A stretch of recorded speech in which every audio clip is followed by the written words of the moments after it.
Good afternoon. हम लोग समोत्पाद वक्र के बारे में पढ़ रहे थे। पिछले क्लासेज में हम लोगों ने समोत्पाद वक्र से संबंधित हमने इसकी मीनिंग, डेफिनेशंस और इसको एग्जाम्पल के द्वारा समझा। अब इसी के अंतर्गत जो है आज हम समोत्पाद मानचित्र के बारे में पढ़ेंगे और समोत्पाद वक्र की कुछ मान्यताएं हैं जिस पर ये आधारित है, इसके बारे में पढ़ेंगे। इसके बाद आज का ये जो टॉपिक होगा हमारा ये कंप्लीट हो जाएगा। ठीक है, तो आइए शुरू करते हैं। समोत्पाद मानचित्र क्या होता है? देखिए, अभी देखिए दो शब्दों से मिलकर बना हुआ है समोत्पाद और मानचित्र। अर्थात ये समोत्पाद वक्र, जब हम समोत्पाद वक्रों को एक ही रेखा चित्र में जब हम एक से अधिक समोत्पाद वक्रों को जो है दर्शाते हैं तो उसको हम क्या कहते हैं? समोत्पाद मानचित्र कहते हैं। अर्थात समोत्पाद वक्र, एक समोत्पाद वक्र है तो समोत्पाद वक्र का रेखा चित्र हो गया। लेकिन एक ही रेखा चित्र में जब एक से अधिक जो है कई सारे जो है आपको समोत्पाद वक्र दिखाई दें तो समझ लीजिए कि वो क्या है, उसको हम क्या बोलेंगे? उस आकृति को बोलेंगे, उस रेखा चित्र को हम क्या बोलेंगे? समोत्पाद मानचित्र बोलेंगे। या फिर इसको हम और भी अलग ढंग से परिभाषित कर सकते हैं। जब विभिन्न मात्राओं के, जब विभिन्न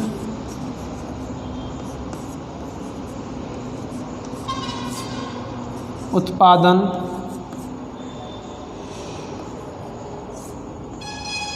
की मात्राओं को प्रकट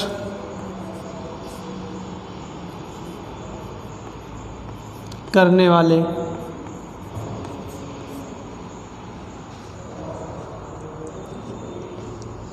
विभिन्न समोत्पाद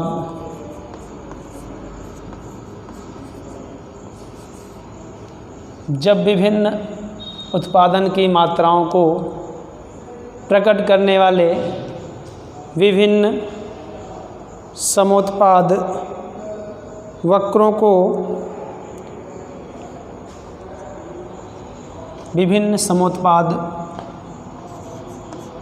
वक्रों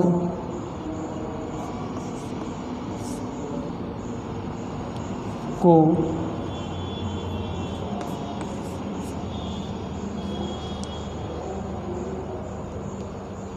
विभिन्न मात्राओं को प्रकट करने वाले विभिन्न समोत्पाद वक्रों वाले, यहाँ पर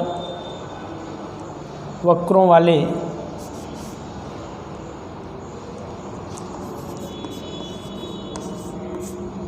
मानचित्र को मानचित्र या रेखा चित्र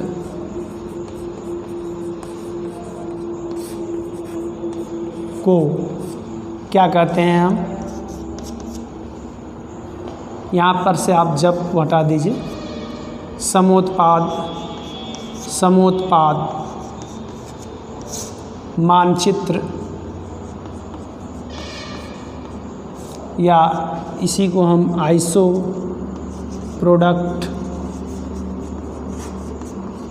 मैप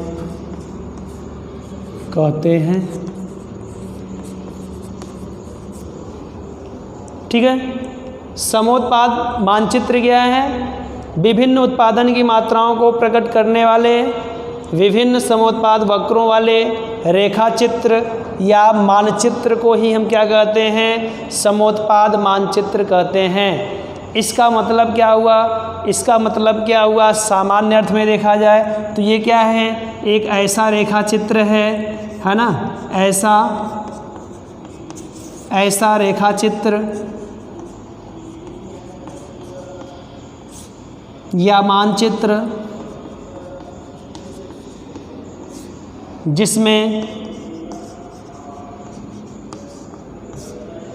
एक से अधिक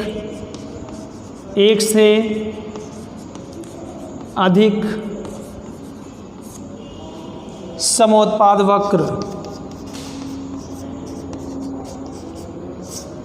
वक्र हों या दर्शाए गए हों।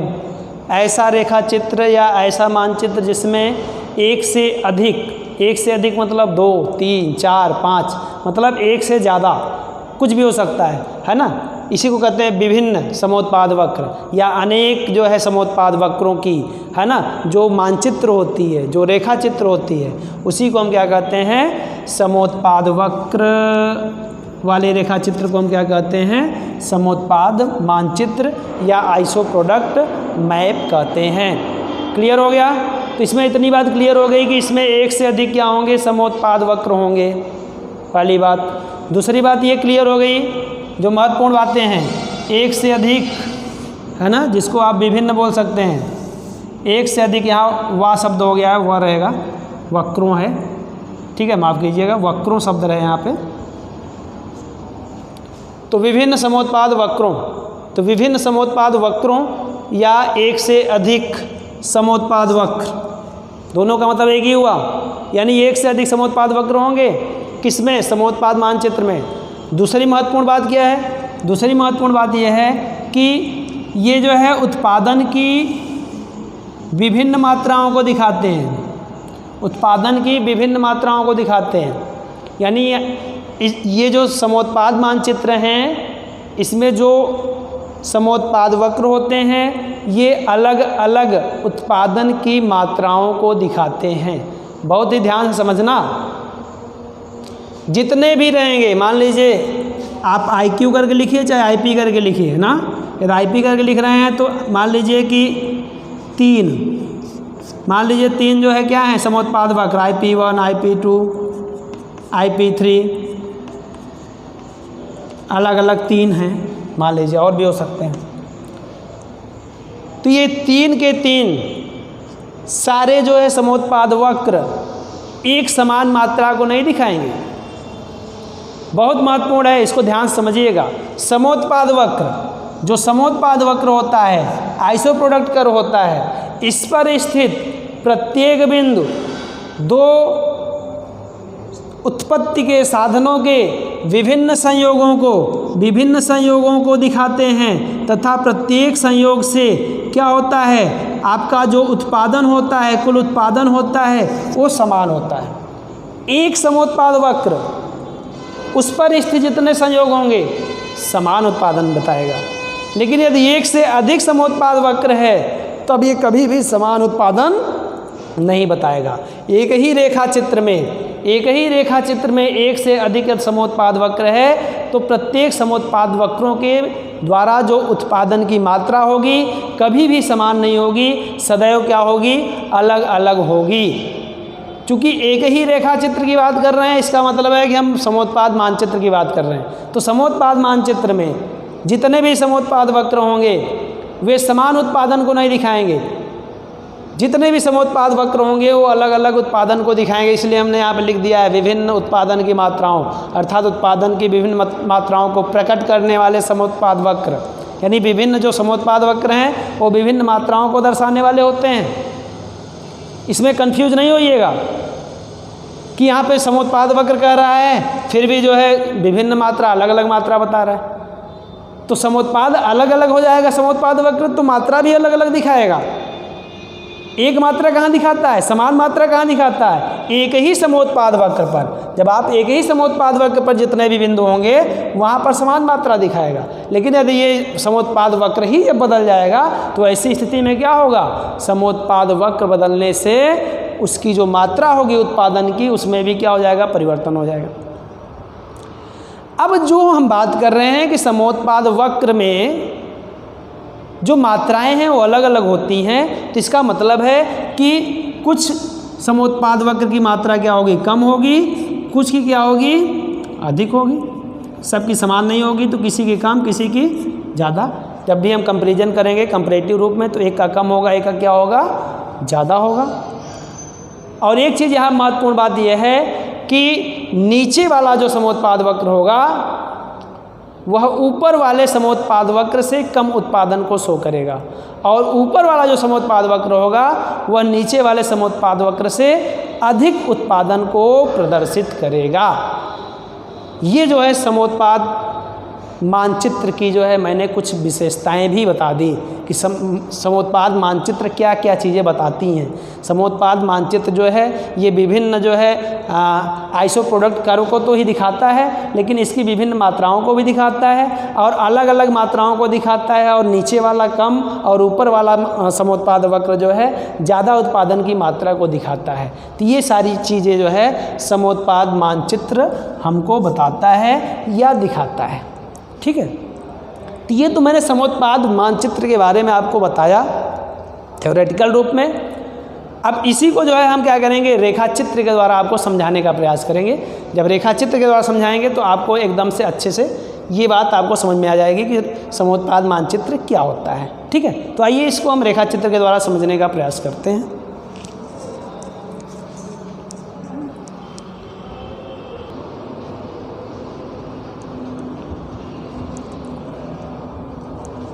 आइए हम समोत्पाद मानचित्र को बनाते हैं, है ना। रेखा चित्र की सहायता से यहाँ पे हम बनाने का प्रयास करते हैं। तो आप देखिए सबसे पहले क्या करेंगे कि यहाँ पर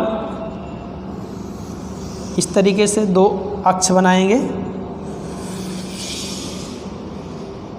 एक आपका होगा एक्स एक्सिस, यहाँ पर ओ मूल बिंदु होगा, यहाँ पर ये वाई एक्सिस या वाई अक्ष हो जाएगा। यहाँ पर हम नामकरण कर दें तो नामकरण के लिए मैं आपको बता दूं कि यहाँ पर आप एक्स साधन ले लीजिए, एक्स पर एक्स साधन, यहाँ पर वाई अक्ष पर आप वाई साधन ले लीजिए।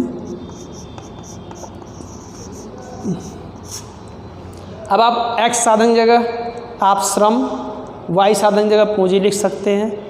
यहाँ पर आप श्रम की मात्रा या श्रमिकों की संख्या, यहाँ पर पूंजी की इकाइयाँ लिख सकते हैं, या ब्रैकेट में करके लिख सकते हैं, या आप बिल्कुल ना लिखिए, एक्स साधन और वाई साधन लिख दीजिए, कोई दिक्कत नहीं है। ठीक ना, आपको केवल इतना दिखाना है कि दोनों अक्षों पर अलग अलग जो है उत्पादन के साधन हैं, दो उत्पादन के साधन हैं, है ना। अब चूँकि ये समोत्पाद वक्रों को दिखाता है समोत्पाद मानचित्र, तो क्या करेंगे, हम समोत्पाद वक्र बनाएंगे। कैसा आकार होता है, मैंने आपको बताया था कि इसका निगेटिव ढाल होता है, यानी ऊपर से नीचे की ओर दाईं तरफ गिरता हुआ होता है इस तरीके से। ठीक है, चूँकि एक से अधिक होंगे तो आप एक से अधिक बना लीजिए इस तरीके से। हमने यहाँ पे 3 बनाया है, आप 4 बना सकते हैं, 5 बना सकते हैं, कोई दिक्कत नहीं है। ठीक ना, क्योंकि एक से अधिक होने चाहिए। अब यहाँ पे देखिए इसका नामकरण हमको करना है, तो ये आपका आईपी, चूँकि ये आईपी है, आईपी है, आईपी है। मैंने आपसे बताया था कि आईपी आइसो प्रोडक्ट कर्व है, यदि इसको आप आइसो क्वांट कर्व बोलना चाहते हैं तो इसी आईपी की जगह आप क्या बोल सकते हैं, इसको हम आईक्यू के रूप में भी लिख सकते हैं ऐसे। और कुछ बुक्स में आपको आईक्यू लिखा हुआ दिखेगा भी, तो आप उससे कंफ्यूज ना होइएगा, तो यहाँ पर आप आईक्यू भी लिख सकते हैं। ठीक है, अब यहाँ पे आईपी, ये भी आईपी, ये भी आईपी, तीनों क्या है, आईपी है, मतलब तीनों क्या है, समोत्पाद वक्र है। लेकिन तीनों क्या है, अलग अलग समोत्पाद वक्र है, लेकिन नाम तो एक जैसा है, तो नाम अलग हो जाए इसके लिए हम इसमें थोड़ा सा संशोधन कर देंगे, परिवर्तन कर देंगे। तो यहाँ पर क्या कर दें कि ये जो है पहला हो जाएगा, पहला आइसो प्रोडक्ट कर्व, तो यहाँ पर 1 लगा दीजिए, तो IP1 पहला आइसो प्रोडक्ट कर्व हो जाएगा, IP2 ये दूसरा आइसो प्रोडक्ट कर्व हो जाएगा, IP3 ये तीसरा आइसो प्रोडक्ट कर्व हो जाएगा। ठीक है, तीनों आइसो प्रोडक्ट जो कर्व हैं ये अलग अलग उत्पादन की मात्राओं को दिखाते हैं। तो उत्पादन की मात्रा अलग अलग हो, इसके लिए भी यहाँ पर हम कुछ लिख दें तो आपको आसानी समझ में आएगा। तो यहाँ पर उत्पादन की मात्रा एक कल्पित हम आंकड़े के द्वारा, कल्पना के द्वारा कुछ हम लिख दे रहे हैं। मान लीजिए यहाँ पे पहले से मान लीजिए 100 इकाई उत्पादन प्राप्त हो रहा है, तो यहाँ 100 लिख दीजिए। दूसरे से 200 हो रहा है तो यहाँ 200 लिख दीजिए। तीसरे से 300 हो रहा है तो यहाँ 300 लिख दीजिए। ठीक है, क्लियर। अब आप जो है इसको एक्सप्लेन कैसे करेंगे, आप बोलेंगे कि उपर्युक्त रेखा चित्र में x अक्ष पे क्या है, x साधन, और y अक्ष पर क्या है, y साधन है। ठीक है, रेखा चित्र में जो है IP1 पहला समोत्पाद वक्र है, IP2 दूसरा समोत्पाद वक्र है, IP3 क्या है, तीसरा समोत्पाद वक्र है, जो कि विभिन्न अलग अलग उत्पादन की मात्राओं को दिखा रहे हैं। पहला समोत्पाद वक्र IP1 100 उत्पादन की 100 इकाई को दिखा रहा है। दूसरा समोत्पाद वक्र IP2 ये उत्पादन की 200 इकाई को दिखा रहा है। तीसरा जो समोत्पाद वक्र है IP3 ये उत्पादन की 300 इकाई को दिखा रहा है। इतनी बात आप लिख लेंगे। अब जो महत्वपूर्ण बात है, अब यहाँ पर आपको ये देखना है कि मैंने आपसे बताया था कि जो नीचे वाला होता है, नीचे के जो नीचे का जो IP होता है ना, ये अपेक्षाकृत कम उत्पादन की मात्रा को बताता है ना। और जो ऊपर का होता है या ऊंचा होता है, ये अपेक्षाकृत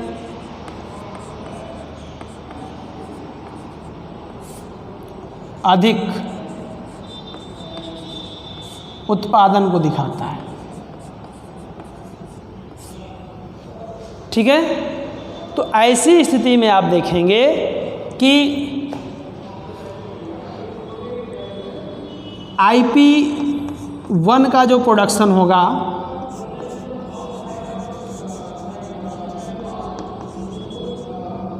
प्रोडक्शन ऑफ IP1 का जो प्रोडक्शन होगा या IP1 पर जो प्रोडक्शन होगा, ये क्या होगा, लेस होगा। Production of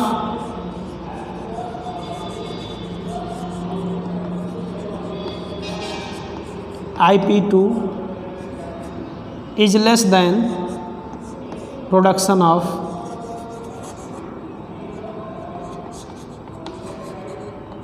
IP3। इसका मतलब क्या है, इसका मतलब ये है कि IP1 पर जो उत्पादन होगा वह IP2 की अपेक्षा कम होगा, और IP2 पर जो उत्पादन होगा वह IP3 की अपेक्षा कम होगा। या इसी को आप उल्टा लिख सकते हैं कि IP3 पर जो उत्पादन होगा वह IP2 की अपेक्षा अधिक होगा, IP2 पर जो उत्पादन होगा वह IP1 की अपेक्षा क्या होगा, अधिक होगा। क्यों होगा, पहली बात तो यहाँ पे लिखा है, सीधा सीधा आपको दिख रहा है, यहाँ 100 200 300 खुद ही लिखा है। मान लीजिए नहीं भी लिखा हो, यहाँ पर 100 200 300 नहीं भी लिखा हो, तब पर भी आपको समझ लेना चाहिए, है ना, कि प्रोडक्शन के क्रम में ये आपका जो है या फिर ये, है ना, आइसो प्रोडक्ट कर्व का जो है ये क्रम होगा, है ना। प्रोडक्शन के दृष्टि से, उत्पादन की दृष्टि से इनका जो सीक्वेंस होगा, जो इनका आर्डर होगा, वो इसी आर्डर में होगा। क्यों, क्योंकि ये जो आपका है ये महत्वपूर्ण है, इसको आप याद रखिए, इसको आप याद रखिए। क्या कि सदैव जो है ऊपर वाला जो समोत्पाद वक्र होगा वो नीचे वाले से क्या होगा, सदैव अधिक उत्पादन को बताएगा, और नीचे वाला जो समोत्पाद वक्र होगा वह सदैव ऊपर वाले से कम जो है उत्पादन को बताएगा। ऐसी स्थिति में आप देखिए, पहला जो IP1 है ये IP2 से क्या है, नीचे है, तो ऐसी स्थिति में क्या होगा, IP2 में जो है IP1 पर IP2 की अपेक्षा क्या होगा, उत्पादन कम होगा, है ना। और जबकि IP2 पर क्या होगा, इसकी अपेक्षा ज़्यादा होगा। लेकिन IP3 क्या है, ये IP2 से भी ऊपर है, तो ऐसी स्थिति में IP3 पर जो उत्पादन होगा वो IP2 से भी ज़्यादा होगा, और चूंकि इससे भी ऊपर है तो इससे भी ज़्यादा होगा, इन दोनों से ज़्यादा होगा IP3 पे, यानी सबसे अधिक उत्पादन IP3 पे होगा, क्योंकि ये सबसे ऊंचा है। ठीक है, और दूसरी बात क्या है, लेकिन IP2 का उत्पादन क्या होगा, इससे कम होगा, और IP1 का भी उत्पादन इससे क्या होगा, कम होगा। तो यहाँ पर आप देखिए कि IP2 का उत्पादन इससे तो अधिक था, लेकिन इससे क्या हो गया, कम हो गया। क्यों, क्योंकि IP2 जो है IP1 से तो ऊपर है इसलिए अधिक था, लेकिन IP3 के नीचे इसलिए कम है। तो इसलिए अपेक्षाकृत बात की जाती है। अपेक्षाकृत का प्रयोग इसलिए हमने किया कि ये जो है इससे अपेक्षाकृत अधिक होगा, मतलब इसी से अधिक होगा, ये नहीं सबसे अधिक हो जाएगा, नहीं, जो कम वाला जो नीचे वाला है उससे जो है अपेक्षाकृत क्या होगा, अधिक होगा। बात क्लियर हुआ? तो इसी को हम क्या कहते हैं, इसी को हम बोलते हैं समोत्पाद वक्र का मानचित्र, जिसको समोत्पाद मानचित्र कहते हैं। आइए अब हम बात करेंगे कि समोत्पाद वक्र को जो है आइसो प्रोडक्ट कर्व को निरूपित करने के लिए इसकी कुछ मान्यताएं होती हैं, और उन मान्यताओं पे आइए हम चर्चा करते हैं। ठीक है,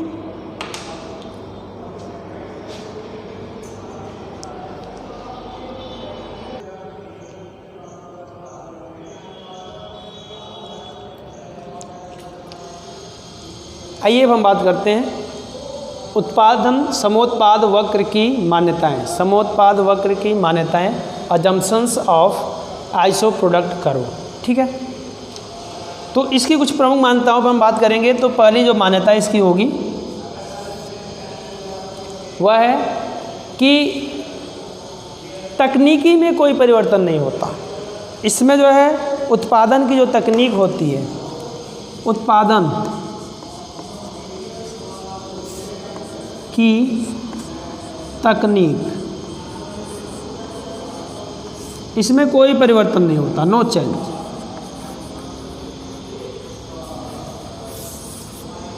उत्पादन की तकनीक में कोई परिवर्तन नहीं होता। इसका मतलब क्या हुआ कि जो टेक्नोलॉजी है, जो प्रौद्योगिकी है प्रोडक्शन की, उसमें कोई परिवर्तन नहीं होगा। अर्थात उत्पादक को जिस भी प्रौद्योगिकी का ज्ञान है, तकनीक का ज्ञान है, जिस भी टेक्नोलॉजी का वो प्रयोग करता है, वह पूरे उत्पादन वक्र में, समोत्पाद वक्र में वह एक ही तकनीक का प्रयोग करेगा। तकनीक में परिवर्तन नहीं कर सकता, टेक्नोलॉजी में परिवर्तन नहीं कर सकता, है ना। यदि परिवर्तन कर देगा तब ये समोत्पाद वक्र नहीं बन पाएगा। समोत्पाद वक्र विश्लेषण का हम व्याख्या तभी कर पाएंगे जब क्या हो, उत्पादन की तकनीक क्या हो, वह स्थिर हो, उसमें कोई परिवर्तन न हो। यह इस विश्लेषण की पहली मान्यता है। ठीक है, समझ में आ गया।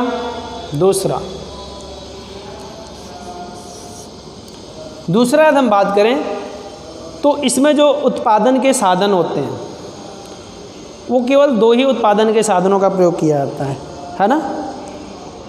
तो यहाँ पर दूसरा मान्यता हम लिख सकते हैं कि केवल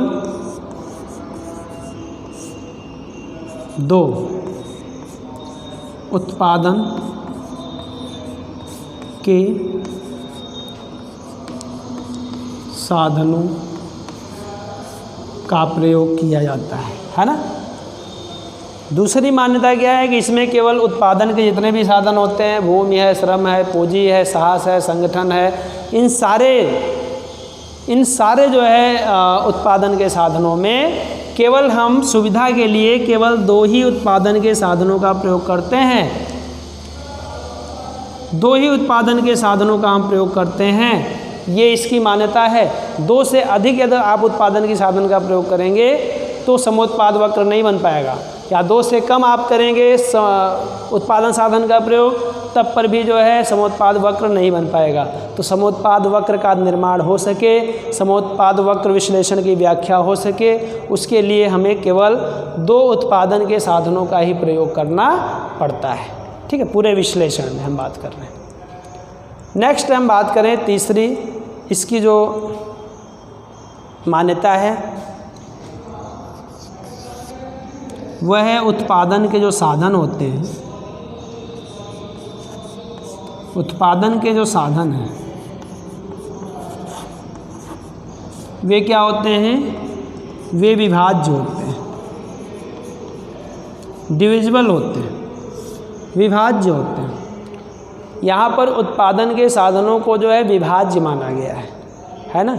जैसे पूंजी है ना, अब पूंजी है तो पूंजी में जैसे मशीन हो गया, अब मशीन क्या है, ये बड़ा साधन है। अब इसको जो है हम विभाजित नहीं कर सकते, इसको जो है हम टुकड़ों में नहीं बांट सकते, उसको अविभाज्य रूप में जो है हम प्रयोग करते हैं। लेकिन इस विश्लेषण में, समोत्पाद वक्र विश्लेषण में, उत्पादन के जिन भी साधनों का प्रयोग किया जाता है उसको क्या माना गया है, विभाज्य माना गया है। विभाज्य माना गया है इसका मतलब है कि इसको जो है हम छोटे छोटे इकाइयों में, छोटे छोटे टुकड़ों में हम इसका प्रयोग कर सकते हैं। इसी को हम बोलते हैं कि उत्पादन के साधन क्या होते हैं, ये विभाज्य होते हैं, अर्थात इसको हम छोटे छोटे इकाइयों में बांट सकते हैं। ठीक है। और यहाँ पर हम अंतिम मान्यता की बात करें तो दी हुई उत्पादन तकनीक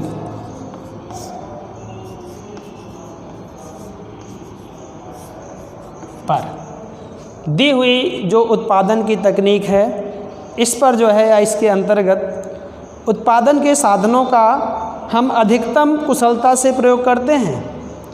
उत्पादन के साधनों का अधिकतम कुशलता से प्रयोग किया जाता है।